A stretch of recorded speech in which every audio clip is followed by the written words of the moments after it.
And good morning, everyone. I'm Sheba Russell. Thank you so much for waking up with us on this Tuesday morning. Wes in for Chesley, Francesca social distancing from her home. Both of them will join us in just a few moments. But first, let's get you up to date on the latest headlines on the coronavirus pandemic. Governor Kemp taking the first steps to reopen Georgia's economy. Some businesses will be able to resume operations as early as Friday. Gyms and fitness centers, barbershops, hair and nail salons, massage therapy businesses can all reopen in just 3 days. And then on Monday, movie theaters, private social clubs, and dine-in sections of restaurants can reopen their doors. This as confirmed cases in the state surpass 19,000. Christy Diaz joins us live now from her home in Fulton County. Christy, the governor says these businesses must still follow social distancing guidelines when they reopen, right?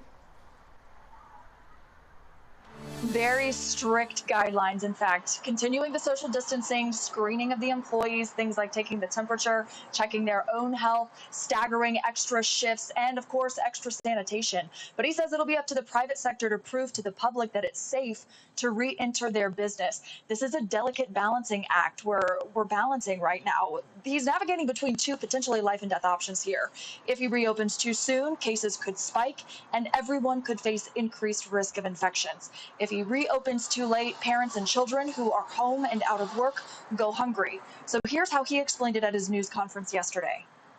Well, I can tell you I don't give a about politics right now.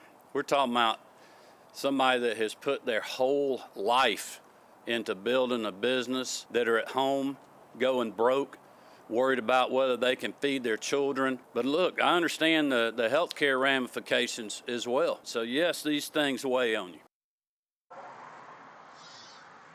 Now, this decision has sparked some pretty harsh, headlines nationwide, and even a mixed reaction from local business owners. And the key point here is that the statewide shelter-in-place restrictions will stay in place even after these businesses are allowed to reopen.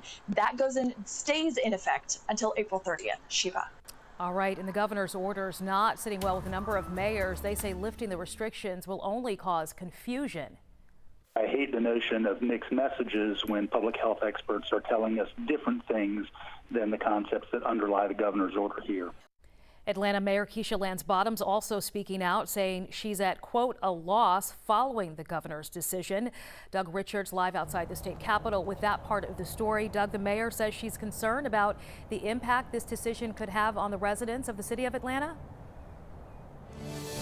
Yeah, and she says she was blindsided a little bit. Governor Kemp knew when he made this announcement that there would be some pushback, and one of the first instances of it came from across the street at City Hall from the mayor, Keisha Lance Bottoms. Bottoms spoke with CNN last night.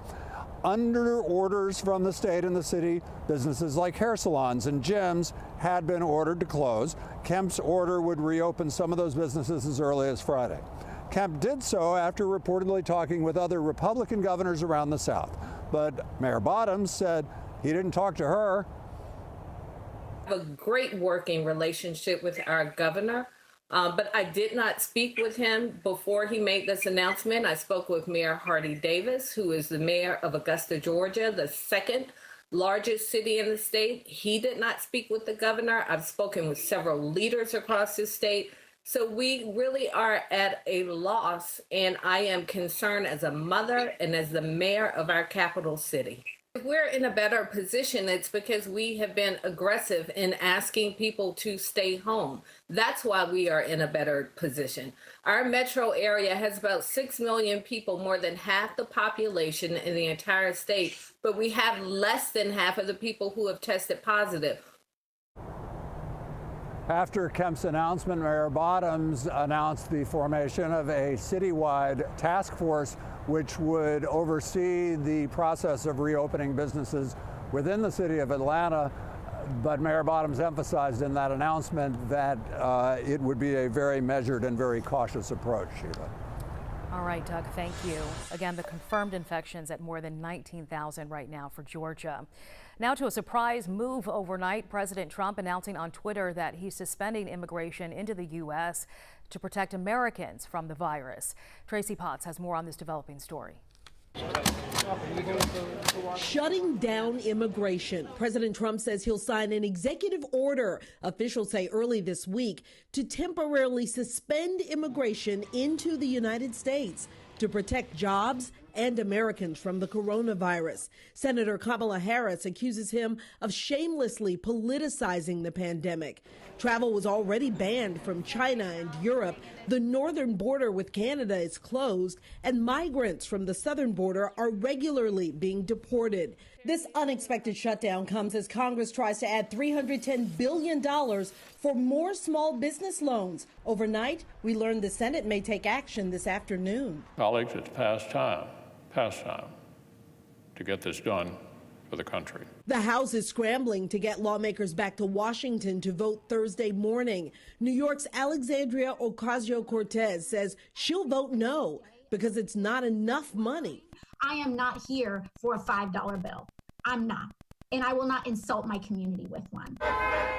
As protests expand around the country. Let people go back to work. It's time. Florida, Georgia, and South Carolina are reopening for business. This can be the beginning of the pathway back to normal life. And health experts remain concerned that's not safe. Not everybody believes we should do so much testing. You don't need so much. The federal government could be a lot more help if we're going to get the testing we needed. Only 1% of the U.S. population has been tested.